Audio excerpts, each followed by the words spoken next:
एक चर्सी का रात 3 बजे बेटा पैदा हुआ। पैदा होते ही चर्सी ने एक थप्पड़ मारा। बीवी ने गुस्से से कहा, बच्चे को कोई ऐसे मारता है? चर्सी बोला, ये पहली रात 3 बजे घर आया, जब जवान होगा तो किस वक्त घर आएगा।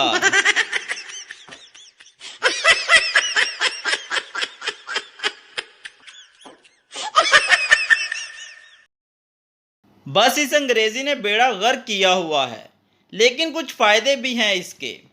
एक जगह लड़के वाले रिश्ता देखने गए। लड़की वालों ने पूछा, क्या करता है लड़का? तो इन्होंने कहा कि माशाल्लाह फूड क्वालिटी कंट्रोलर है। तो वो ये सुनकर बड़े इम्प्रेस हुए। खैर रिश्ता तय हो गया, शादी हुई। बाद में पता चला कि लड़का सब्जी मंडी में गंदे टमाटर एक तरफ और साफ टमाटर एक तरफ करता है।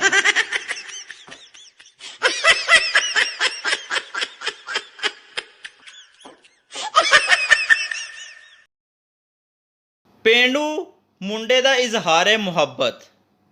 ਪੀਨੋ, ਜਦੋਂ ਦਾ ਤੈਨੂੰ ਵੇਖਿਆ ਏ, ਪਤਾ ਨਹੀਂ ਮੈਨੂੰ ਕੀ ਹੋ ਗਿਆ।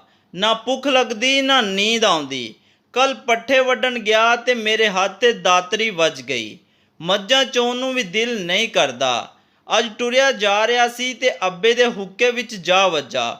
ਉਹਦੀ ਚਿੱਲਮ ਟੁੱਟ ਗਈ। ਮੈਨੂੰ ਲੱਗਦਾ ਏ ਤੇਰੇ ਨਾਲ ਪਿਆਰ ਹੋ ਗਿਆ ਏ।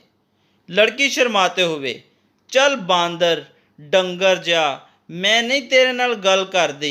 कल तेरी मां ने मैनू बर्फ नहीं दिती सी।